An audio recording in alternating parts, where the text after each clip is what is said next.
If you saw it happen last night, you know how absolutely frightening that was. Victor Wembanyama, Man. right on the jaw as he hit the floor in San Antonio. Man, when you saw him try to get up too, he was out of it. And a concussion there in game 2. Watch this right here. Yeah. So he is in concussion protocol, and to get the very latest, Shams Charania staying up late with us. And Shams, thanks a lot for doing that, because I know you get information that's pretty fresh on what's going on with Wemby. Fellas, yeah, let's get right up to the second. I'm told Victor Wembanyama was able to participate in cardio work here late Wednesday because his symptoms didn't worsen. He wasn't feeling worse than he did when he suffered that concussion. And as of right now, my understanding is he is hopeful that he'll be able to travel with the team to Portland on Thursday. But whether he's able to clear concussion protocol in time to play in Game 3 on Friday in Portland is an obvious question and jeopardy for the Spurs, because there are guidelines and protocols when it comes to the concussion policy. 48 hours after suffering the concussion is when Victor Wembanyama would be able to, without restrictions, participate in activities. Within 24 hours, you're able to have at least light activity, which is what he was able to do today, because his symptoms didn't worsen. So that is the one good piece of news for the Spurs, that he was able to come in and do that. But overall, this is a process that's going to be seen by not only the Spurs medical staff, but the league's concussion protocol director, and he has to check boxes every single day. He has to clear neurological exams every single day. And what we know about the Spurs is they're going to always err on the side of caution, especially with someone like Victor Wembanyama. And what we also know with concussions is it's not always a straight line. So the Spurs are taking this day by day. We'll know more on Thursday about whether he'll be able to play on Friday. So my question would be, how does that affect the ability to fly? I mean, obviously you say it's obviously we're looking at a small little window. Is he able to fly tomorrow? I mean, that'd be my question. So, Chuck, my understanding is the Spurs have a team flight early afternoon on Thursday. And so he's going to go in there tomorrow morning, most likely like he did today, and undergo more testing as far as the neurological exams that take place. They're going to examine him. They're going to see how he does.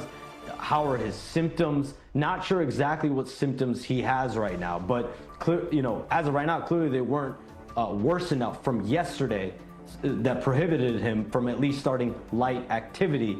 And so they're going to have him go through tests and see where he's at. And then their medical staff, the league's protocol director, they'll all need to huddle every step of the way here to see what he can and can't do, and ultimately when he needs his clearance.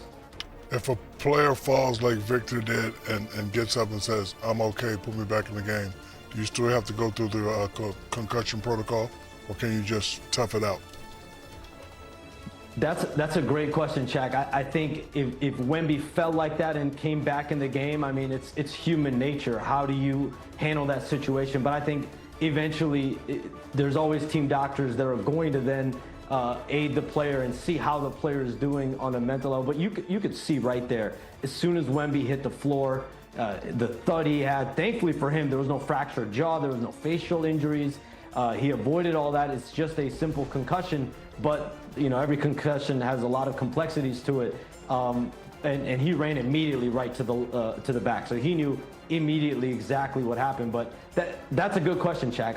I'm sure you, plenty of times in your career, you might have been hit hard enough to where you could have said you had a concussion. Sure. He was. Yeah. We just surprised you said it was a good question. Yeah.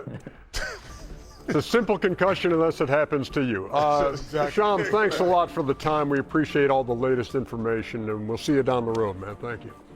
Thanks, guys. And he's, the deal with him too, like tomorrow, if he can't travel, he could travel Friday. He could travel on game day if he's not able to travel tomorrow. Yeah, because I was wondering how, if he said he was able to do some light stuff today. Yeah. I don't know how full concussion. Yeah. Well, the one thing is there's no dress rehearsal. to play against Wemby Yama. There's no one on your team that you could put on the scout team and go, all right, you're going to be him today. And we're going to do this. And this is because of his skill set, his size, his athleticism, his prowess. There is nothing like it. So also there's nothing like the Spurs. What are you guys, man? Listen. Hey, Why are you looking at me, Godfather? You know good When I and see well. him looking at You know good and well you can't give another big man a compliment with Shaq sitting on the stage. Come on, man. You know good and well you can't do that. He started looking at me. Come on, man. You cannot give another big man a compliment with big Okay, I'll rephrase it. You can't do that with Wembyama, and you couldn't do it. Okay, thank you. That's all you have to say. By the way, I'm laughing at him. 'cause You he laughing because I know. know. I looked at him, Shaq, like. by the way, Spurs. Hey, this is Spurs Shaq. 12-6 We give a without big man a Wemby. compliment. 12-6 without Wemby, just in case you can't go in game. Come on, man. Don't listen to Pushes and gets us transition easy baskets, and that's what we did. I think the term is overmodulated on that mic, but you got the gist. 98-83 is your final. I think you saw that Cade had 11 assists. That was important. He only had 4 the last game. Well, you said 11 today. Yeah. That's a good call. Yeah, thank you. The other thing, remember we talked in the pregame show about that points in the paint from game 1 when Orlando crushed them 54-34. Tonight it was 54-34 the other way, and Detroit ties the series at a game apiece. Still, they've lost the home court edge as they head to Orlando. Lost the home court edge, but they found themselves. You know, I thought they, being a #1 seed, you're coming into the playoffs. There's a lot of expectations for the first time in Detroit, and you went back to it. They hadn't won a playoff game in 11 straight times at home. But there's great expectations. I think that we're a little overwhelmed, and now they've kind of settled in to what they have been doing during the regular season. This is a team that they have a lot of defensive prowess, but they have to win the matchup between Tobias Harris and Duncan Robinson and Asad Thompson when they're on the floor. They have to win those matchups. To me, Orlando was satisfied with the game 1 win. You know, they played with them pretty much even the first half, but then when Detroit turned the pressure up, Orlando just kind of said, you know what, we're going to let you guys do what you do, and that's why they went on that 30-3 run. They're happy with, still in the first game. Most teams with the killer instinct going to say, okay, we got #1, let's go get 2. So again, they were satisfied with the game 1 win. I think game 3 would be much different in Orlando. Yeah, I agree with Shaq. I think they just like, okay, we got our split, because they didn't even try once halftime. They came out mentally like, let's don't just give up. Then when That 11-0 run. yeah, to that start. was over. But it's very simple. Who's going to help Cade and Jaylen Duren score? It's very simple. Orlando, to me, have more weapons. And Kenny said, it's got to come down to Thompson. It's got to come down to Tobias Harris. Robinson. Who else? Robinson. Duncan Robinson. You got to score.